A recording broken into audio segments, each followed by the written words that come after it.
Welcome to study current point. आज है 20 अगस्त 2020। 20 अगस्त से करेंट अफेयर के जितने भी इंपॉर्टेंट क्वेश्चन बन सकते हैं सारे इस वीडियो में डिस्कस करेंगे और हर क्वेश्चन से रिलेटेड इंपॉर्टेंट फैक्ट भी आपको बताऊंगा, तो आप पूरा वीडियो ध्यान से देखें। इससे पहले हमारे चैनल पर नए हैं तो सब्सक्राइब करके बेल के आइकन को दबा दें। तो चलिए शुरू करते हैं।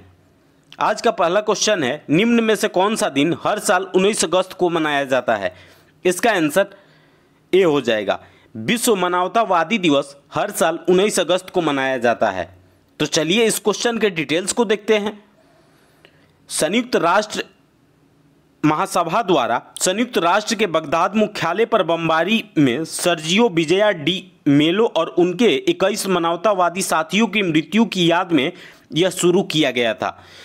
सर्जियो ब्राजील के संयुक्त राष्ट्र के राजनयिक थे जिन्होंने संयुक्त राष्ट्र के कई माननीय और राजनीतिक कार्यक्रमों में 34 वर्षों तक काम किया है। इस क्वेश्चन से इतनी जानकारी मिलती है। तो चलिए अगले क्वेश्चन पे चलते हैं। निम्न में से किसने जीवन बीमा उत्पादों के वितरण के लिए एसबीएम बैंक इंडिया के साथ साझेदारी की घोषणा की है? इसका आंसर सी हो जाएगा। भारतीय एक्सा लाइफ इंश्योरेंस ने हाल ही में जीवन बीमा उत्पादों को वितरण के लिए एसबीएम बैंक इंडिया के साथ साझेदारी की है। तो चलिए इस क्वेश्चन के डिटेल्स को देखते हैं। भारतीय एक्सा लाइफ इंश्योरेंस ने जीवन बीमा उत्पादों के वितरण के लिए एसबीएम बैंक इंडिया के साथ साझेदारी की घोषणा की है। यह एसबीएम प्राइवेट वेल्थ के ग्राहकों को सुरक्षा, स्वास्थ्य बचत और निवेश योजनाओं सहित जीवन बीमा उत्पादों की पेशकश करेगा। एसबीएम बैंक इंडिया ने 6 शहरों में मौजूद है और प्रत्यक्ष और सहयोगी नेटवर्कों के जरिए यह ग्राहकों की सेवा करता है। इस क्वेश्चन से इतनी जानकारी मिलती है। तो चलिए अगले क्वेश्चन पे चलते हैं। हाल ही में किसने अपने केंद्र शासित प्रदेशों को आर्थिक पुनरुद्धार के लिए तौर तरीकों के लिए एक समिति की घोषणा की है? इसका आंसर बी हो जाएगा। मनोज सिन्हा ने हाल ही में अपने केंद्र शासित प्रदेश के आर्थिक पुनरुद्धार के लिए तौर तरीकों के लिए एक समिति की घोषणा की है। तो चलिए इस क्वेश्चन के डिटेल्स को देखते हैं। मनोज सिन्हा ने केंद्र शासित प्रदेश के आर्थिक पुनरुद्धार के लिए तौर तरीकों पर काम करने के लिए एक समिति की घोषणा की है। यह घोषणा Kashmir chamber of commerce and industry के प्रतिनिधियों के साथ बातचीत के दौरान की गई है। मनोज सिन्हा हाल ही में जम्मू कश्मीर के उपराज्यपाल नियुक्त हुए हैं। बिजनेस समुदाय के मुद्दों और समस्याओं के बारे में पहल मूल्यांकन प्राप्त करने के लिए बातचीत का आयोजन किया गया था। इस क्वेश्चन से इतनी जानकारी मिलती है। तो चलिए अगले क्वेश्चन पे चलते हैं। केंद्रीय गृह मंत्रालय ने उत्तर प्रदेश में निम्न में से किस रेलवे स्टेशन का नाम बदलकर बनारस करने की मंजूरी दी है? इसका आंसर डी हो जाएगा। मंडुआडीह रेलवे स्टेशन का नाम बदलकर केंद्रीय गृह मंत्रालय ने बनारस स्टेशन करने की मंजूरी दी है। इस क्वेश्चन से इतनी जानकारी मिलती है। तो चलिए इस क्वेश्चन के डिटेल्स को देखते हैं। उत्तर प्रदेश सरकार ने वाराणसी जिले में रेलवे स्टेशन का नाम बदलने का अनुरोध भेजा था गृह मंत्रालय को। रेलवे स्टेशन का नाम बदलने के लिए अनापत्ति प्रमाण पत्र जारी किया गया था। मुगल सराय जंक्शन एक और स्टेशन है जिसका नाम 2017 में बदलकर दीनदयाल उपाध्याय जंक्शन कर दिया गया था। अब उत्तर प्रदेश में स्थित है तो उत्तर प्रदेश की राजधानी लखनऊ है और लखनऊ गोमती नदी के किनारे स्थित है। उत्तर प्रदेश के वर्तमान समय में मुख्यमंत्री योगी आदित्यनाथ हैं और उत्तर प्रदेश में कुल लोकसभा सीटों की संख्या 80 है और राज्यसभा सीटों की संख्या 31 है। इस क्वेश्चन से इतनी जानकारी मिलती है। तो चलिए अगले क्वेश्चन पे चलते हैं। हाल ही में चयन समिति द्वारा अर्जुन पुरस्कार के लिए कितने नामों को सिफारिश की गई थी? इसका आंसर बी हो जाएगा। हाल ही में चयन समिति द्वारा अर्जुन पुरस्कार के लिए 29 नामों की सिफारिश की गई थी। तो चलिए इस क्वेश्चन के डिटेल्स को देखते हैं। 20 अगस्त 2020 को चयन समिति द्वारा राजीव गांधी खेल रत्न पुरस्कार के लिए 5 नामों को नामित किया गया है, जबकि अर्जुन पुरस्कार के लिए 29 नामों की सिफारिश की गई है। रोहित शर्मा, दिनेश फोगाट, रानी रामपाल, मणिका बत्रा और टी मरियप्पन को देश के सर्वोच्च खेल सम्मान के लिए सिफारिश की गई थी। अर्जुन के लिए ईशांत शर्मा, अतनु दास, दुती चंद, मनीष कौशिक, मनु भाकर आदि 29 नाम के साथ शामिल हैं। इस क्वेश्चन से इतनी जानकारी मिलती है, तो चलिए अगले क्वेश्चन पे चलते हैं।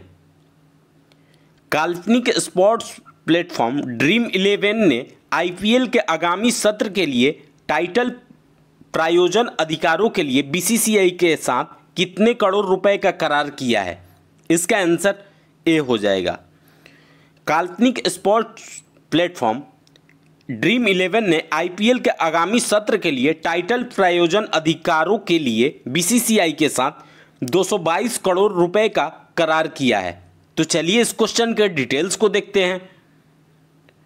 काल्पनिक स्पोर्ट्स प्लेटफॉर्म ड्रीम 11 ने आईपीएल के आगामी सत्र के लिए टाइटल प्रायोजन अधिकारों के लिए बीसीसीआई के साथ 222 करोड़ का करार किया है। यूएई में 19 सितंबर से 10 नवंबर 2020 तक आईपीएल का आयोजन होगा। दीवो, जिसने सालाना 440 करोड़ का भुगतान किया था, चीन भारत सीमा स्टैंड ऑफ के कारण शीर्षक प्रायोजक के रूप में बाहर हो गया है। इस क्वेश्चन से इतनी जानकारी मिलती है, तो चलिए अगले क्वेश्चन पे चलते हैं।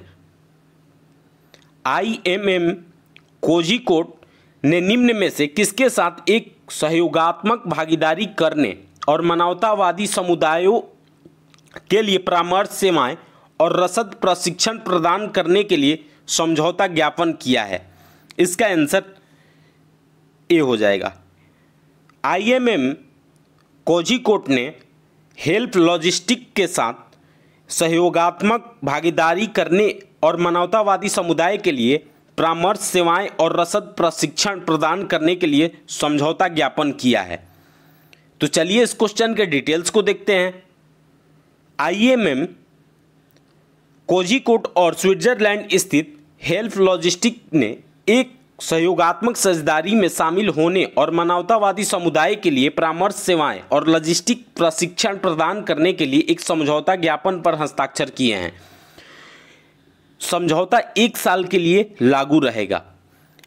यह उन गतिविधियों को अंजाम देगा जो मानवता को लाभ पहुंचाने वाली आपूर्ति श्रृंखलाओं को आकार देने के प्रयासों को एकीकृत करेगी। इसका उद्देश्य भारत में मानवीय रसद का विकास करना है। इस क्वेश्चन से इतनी जानकारी मिलती है, तो चलिए अगले क्वेश्चन पे चलते हैं। हाल ही में घोषित इनोवेशन अचीवमेंट पर संस्थानों की अटल रैंकिंग में आईआईटी मद्रास की रैंक क्या है? इसका आंसर डी हो जाएगा।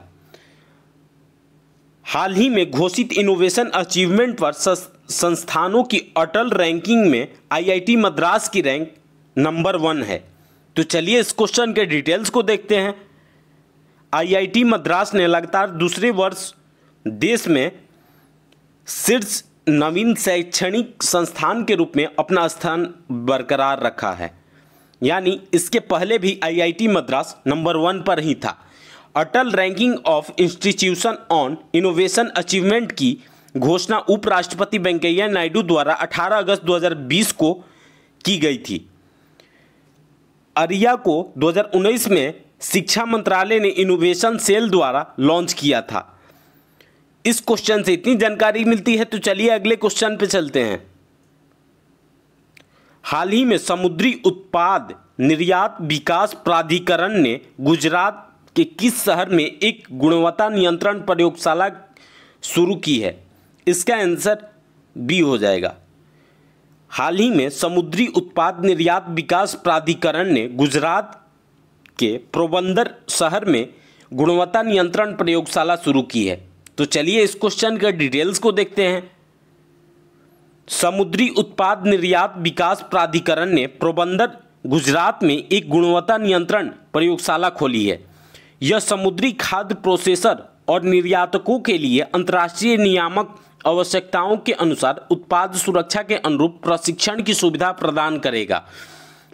प्रयोगशाला समुद्री खाद्य पदार्थों के नमूनों, एंटीबायोटिक अवशेषों, भारी धातुओं का विश्लेषण करने के लिए उन्नत परीक्षण उपकरणों से लैस है।